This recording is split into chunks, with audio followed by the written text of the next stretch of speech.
Hello, everyone. Welcome back to another episode of Battle Knights. We're coming at you from the VIP account. So, if you are new or visiting, welcome, of course. We are going to be covering the final day of the bounty event. We're going to talk a little bit about what I decided and why I decided to go with the weapons that I did. And of course, we're going to discuss some of the announcements. We're going to do some watering of the cacti. And yeah, check out Hyperspace to really see whether or not the rewards are up there. Maybe do a battle or two. I don't really need to though, but we'll see. We'll see how long the video goes for. In terms of this, we managed to get 245. Cost us around 2,000 bullets and about 10k in gems. Very fucking expensive process. Wouldn't recommend it unless you are chasing a weapon of your choice. Of course, with better RNG, you don't have to spend quite as many gems as I did, but the reality was we didn't get better RNG.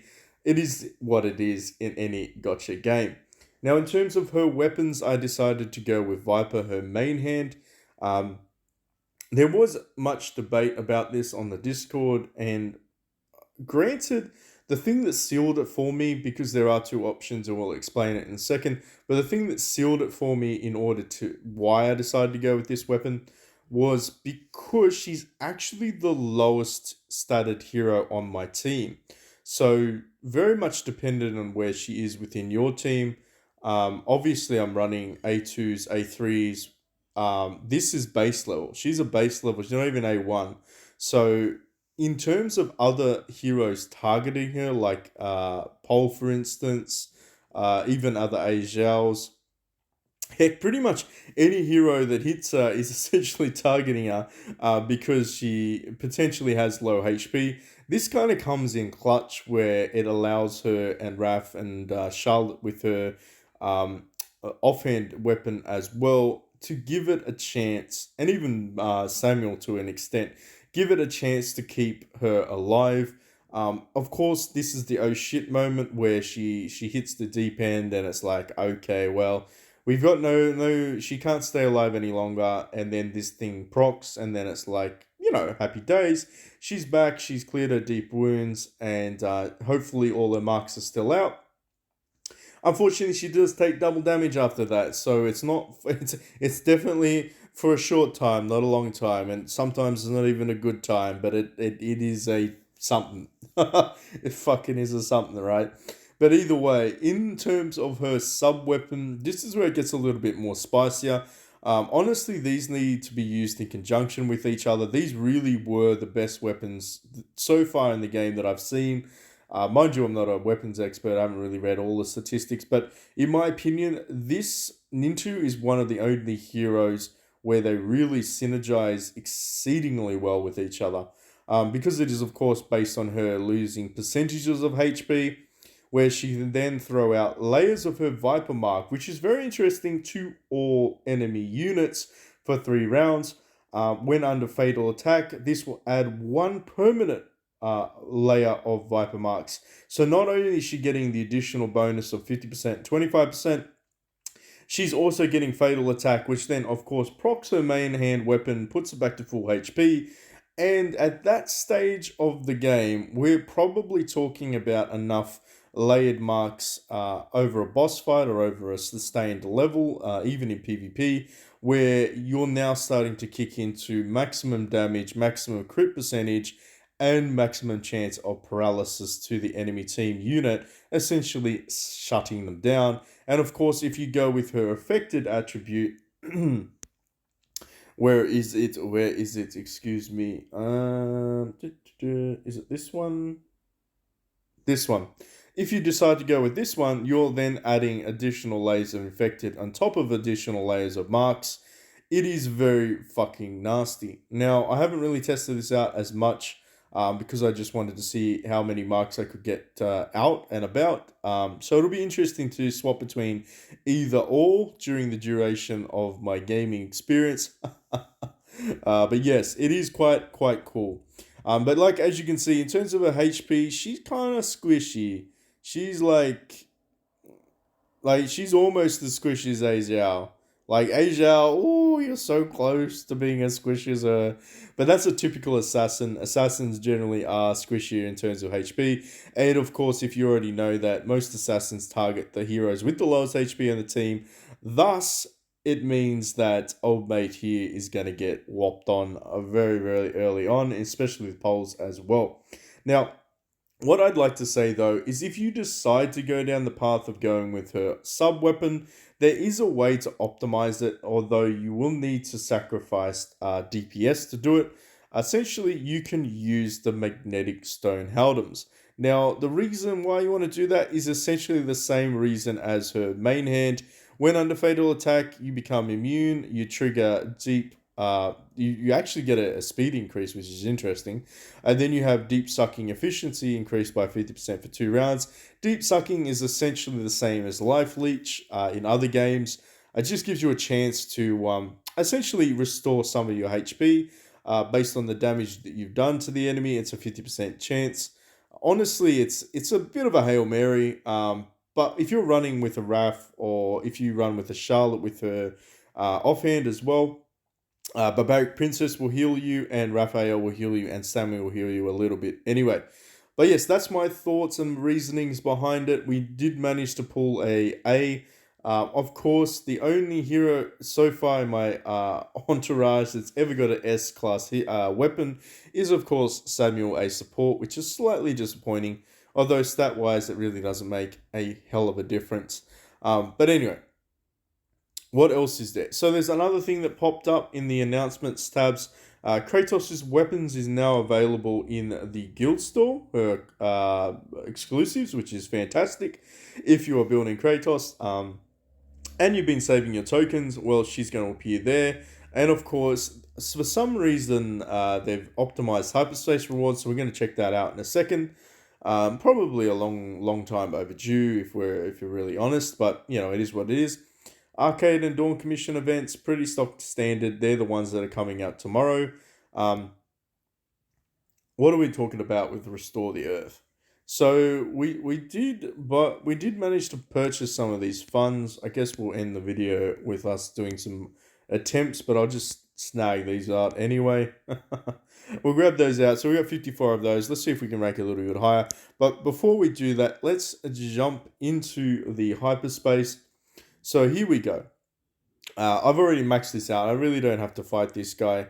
But you know what? Because we're here, why not? Let's just use the maximum thingy things that we can.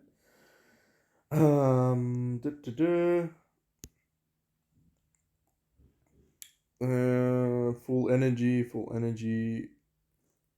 Yeah, sounds good. You know what? I probably should read what these things do. I just don't care. I'm just gonna slot them on. Let's go. And this weird looking honey looking thing. Let's go with that. Yep. And then we'll just full send it, because you know you got to full send it with maximum HP, the best possible way out. Let's go. All right, so let's just. Oh, okay. Well, there you go. We just wasted our time. We ran out of dice by one game. Poor dice management. Anyway, so these ones are the ones that were supposed to be upgraded, I assume. So far, not really, although we are getting a lot of arcade tokens. And the last one, we managed to get 24 hours gold, and that was pretty much it. Yeah, that was pretty lackluster. Honestly, if they were talking about the minor rewards, I did not. That's a big negative. I didn't see anything sufficient or exciting when I went through the hyperspace. Yeah, that's annoying. It could be that they're not being updated yet, although it says that it's being updated, right? Announcement, it says it's been updated. I don't know. That's a bit sketchy. Game, that's a bit sketchy. Anyway, let's just jump into here. We're gonna attempt to grab some poker coins, I guess, on this account. We're at level 7, so it's going to cost us 2 of these watering cans. Oh, the game, though. The RNG on this game, sometimes you'll love it, sometimes you're like, it's the best thing in the world, and then other times it just... There's no method to my madness. I just go around in circles. There you go. Managed to get it. As you can see, we're at stage 8. What's this one? Do I want? Yeah, no, yeah. I don't really want 10 senior hires, which has a very, very slim. If you didn't know, a 1.5% chance to drop a epic hero. Even though in all likelihood, this purple hero is going to be food. Yeah, I'd prefer to take the food guaranteed than do a 10 bomb and just get absolute rubbish green. Ugh. There's nothing worse than doing a 10 bomb and getting bloody 10 green heroes. Nothing worse than that. Okay. As you can see, zero method to my madness here. I actually don't even know if I'm going to get to stage 10, even though we spent a little bit of kashish on this. Um, we do have like 8 days left. I'm going to be optimistic. I can't be too like yeah, I can't be too negative. Hopefully, there we go. Fucking, if anyone's wondering, they like to put them in the corners until they don't. Let's just go with that because we don't need any of the other refinement. So we're at stage 9. I'm quietly optimistic that we're going to get to stage 10 after spending a little bit of money to buy the packages. Obviously, the point of contention, I'm probably going to go with. Honestly, I'm probably going to go with 15 perfect ties just because that's pretty much where the trend is these days. I don't really care about a guaranteed senior or elite. It's not going to make any difference to me. But 15 perfect ties might be enough for me to finish a full rotation so I can build the next hero, which allows me to get some vault coins, which kind of, it's not a terrible thing. Vault coins, vault coins, vault coins. Where are we at with this? Come on, slide across. Slide across. So we're at halfway point. We're at the halfway point. Hey, okay, so yep, I forgot about that. We'll grab those. Participate in arena, that'll happen eventually throughout the week. We're almost capped out at this. Assign the hero. So obviously, when we get to E1, we can get some more of them. If that ever happens, participating in the arena is going to happen regardless. So that's another 1,000.